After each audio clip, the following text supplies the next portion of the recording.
Hello faithful viewers and welcome back to another Transformers review. This time we are looking at the Dark of the Moon, Voyager class, Shockwave. I'm just going to say this straight out of the gate, I love this thing. I don't know if it's nostalgia talking, but I have such a love for this figure. I think he's great. But I'll leave you to make up your own minds as we continue with this review. So Shockwave, not entirely sure what you would call this excuse of a vehicle mode. Vacuum cleaner maybe? He's a tank, I'll tell you that much, but he never turns into this in the film. Yet another case of the designers having to try and cobble together something out of nothing. So yeah, he's a tank of sorts. He's a funny looking tank though. I mean, conventionally you'd think, oh, the cannon of the tank wants to be slap bang centre. You look at it from this angle though, and what on earth is going on here?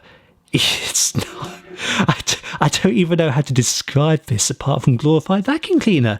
He's not the best vehicle mode, is he? Let's be honest. I'm not entirely sure how the Studio Series one looks.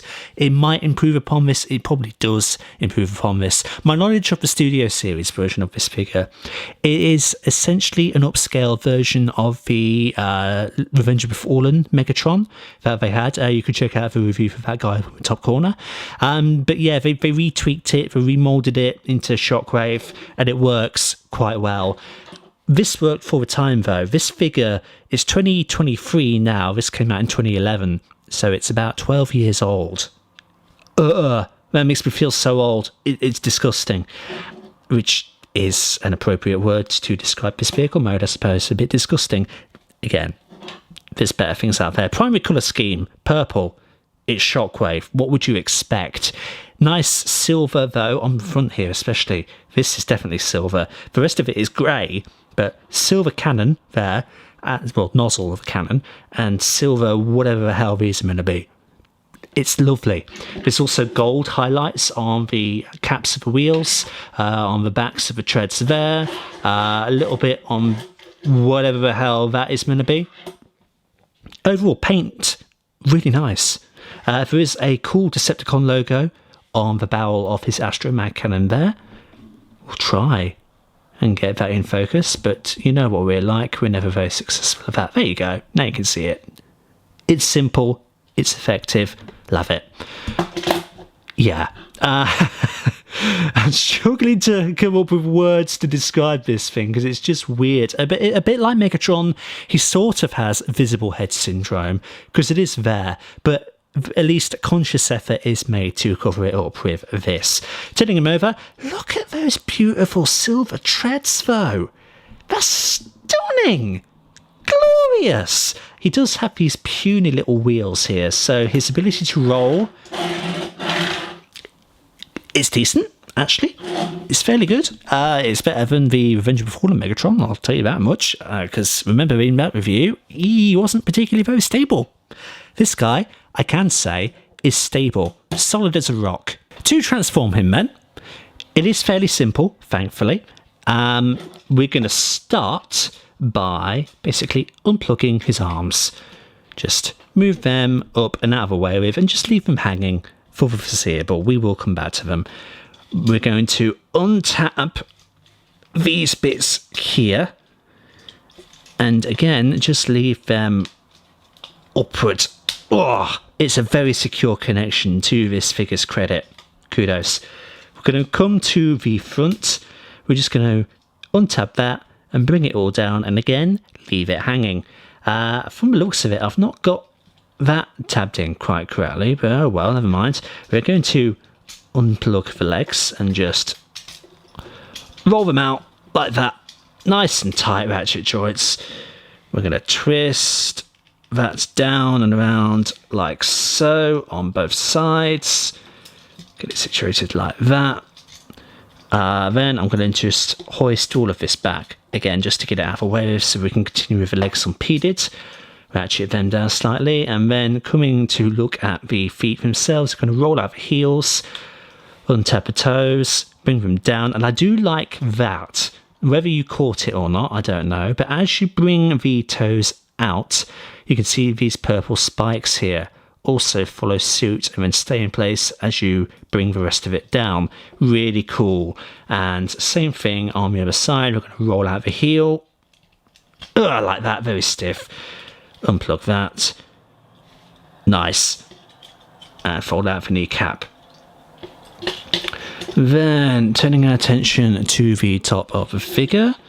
It looks a bit of a jank mess at the minute, doesn't it? So let's try and neaten it up. I'm going to unplug the pipe from there and then bring the ribcage forward a bit.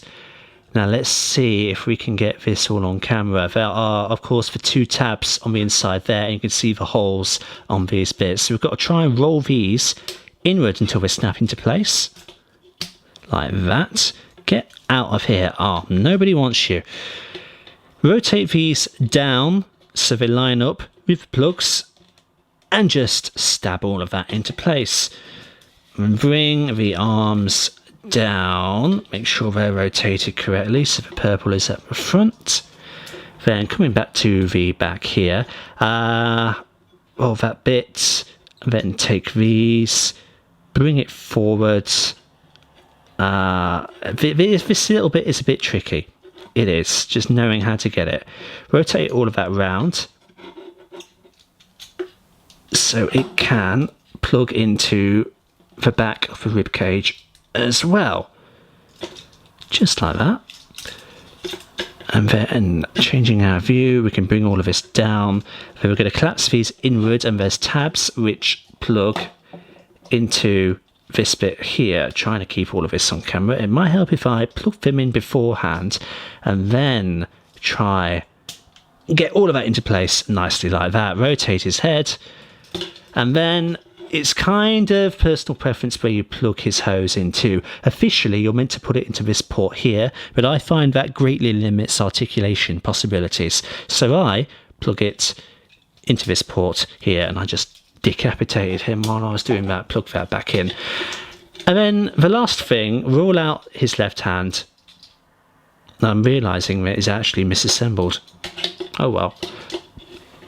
And then it's up to you what you like to do. It's Shockwave, so traditionally he has 1 cannon arm, but I like personally to give him 2 hands. I know it's probably blasphemous. It's Shockwave. Why would you do that? Hey, I'm weird. You've watched this channel for long enough, you know what I'm like. Bizarre. That's Shockwave. Robot mode. Transformation complete. Look at him. Beautiful. He's a wide boy though. Look at that chest. He's been working out. Or either that or he's really malnourished because his ribcage. It's a sick design though for Shockwave. You cannot deny how badass he looks. He's so cool. So cool. He's so menacing. He's the wrong colour for how he appeared in the film, but who cares? It's Shockwave. Oh, awesome. Let's take a look at that beautiful head sculpt in exquisite detail. Look at that. We've got the mandibles and everything. I know that's not traditional for Shockwave, but whatever. Whatever. He looks cool. And to top it all off, he has some of the best light piping I've ever seen on a figure. That is amazing light piping. Just glorious. Panning on down, again, that rib cage. Oh, nicely painted silver as well. We can see the arms with a big cannon there. And the legs, more detail is revealed because the feet were covering all of that in robot mode, so that's cool as well. Nice light grey feet. They're not silver by the looks of it, but lilac spikes as well. Just stunning detail all over this guy. And then if we have a quick look at his back, that's quite a unique design as well. It's kind of like a power pack battery sort of thing going on with like the 3 different turbines on there. In the Dark of the Moon game, you have to shoot them to defeat him. Awesome.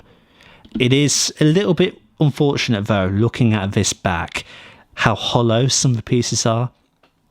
That detailing, not particularly very nice, which leads me on to the discovery which I mentioned while transforming him. I believe his arms are misconstructed, because look at that's actually the back of his arm in this configuration, but then if you have a look at it like that, they're the screw holes. Surely they're meant to be on the back, aren't they? That's unfortunate. And it has to be this way because this is the correct configuration for him. His cannon is on his right arm in the film. His blade is on his left. Oh dear. That's a pity. It's not the end of the world, but it just... that's disappointing. Right, what else is there? Gimmickry. If we have a look at his feet very quickly, easily missable, but... You've got those ports there, the little clip-on guns. I think a big thing with the Dark of the Moon toy line was introducing clip-on weapons. It was one of the earliest lines to do that. So that's a thing you can do. But obviously, the big thing is the mech tech. You know how in Ruby, if you watch Ruby, they have guns that like turn into even bigger guns sort of thing. Weapons that transform into weapons. That's what mech tech is. So if we have a look at Shockey's Astromag Cannon, you've got it... looking pretty good as it is, but if you push on this button right here, boom! More guns, which are hindered greatly by the hose pipe. Let's try that again. Boom! Guns! Triple barrels! And he's a Voyager class, so you can lock it into place. Yeah! Guns! It is cool. It's cool. This guy just bleeds cool. He is the king of cool. He's the cool factor up to 11. Yeah, but let's just disengage that, and there's some more like connection bits there for the clip-on guns.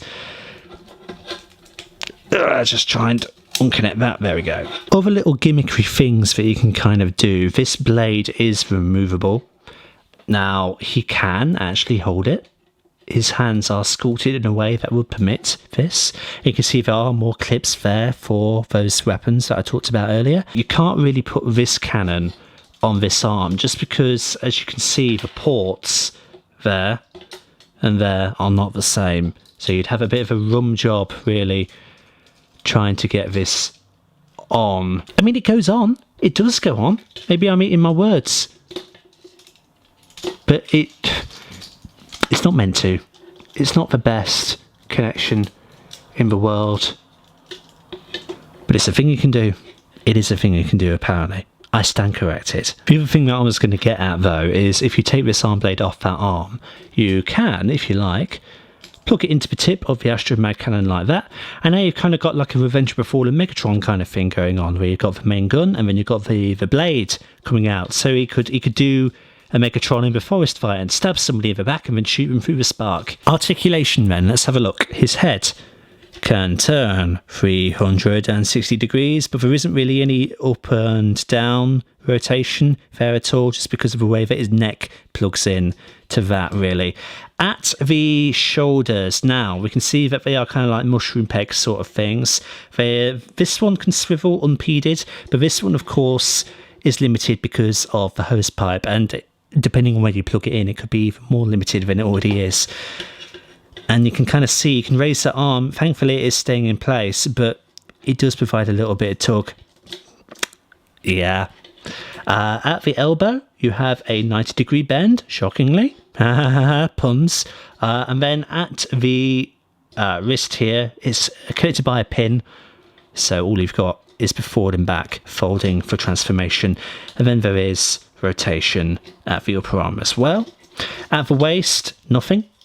In terms of a spread, you've got some really nice ratchet joints in his hips, like that.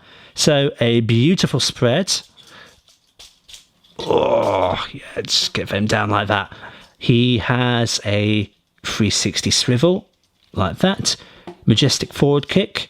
Back kick, only about that far, but that's realistic, I suppose. An awesome bend at the knee, but it is a transformation hinge as well, but hey-ho. It's actually a double joint, looking at it. There's two hinges there. And then the feet, you've got a bit of wiggle waggle, but that is disconnecting it from how it's meant to be. Options for posing then, decent. I wouldn't say spectacular, just because of the natural limitations of the figure, but they're decent. Posing as well, in terms of trying to get him stood up, can be a little bit confusing, because the way that I've got it here, his legs are ratcheted out about one click either way. So that's kind of how it is at its most inward position.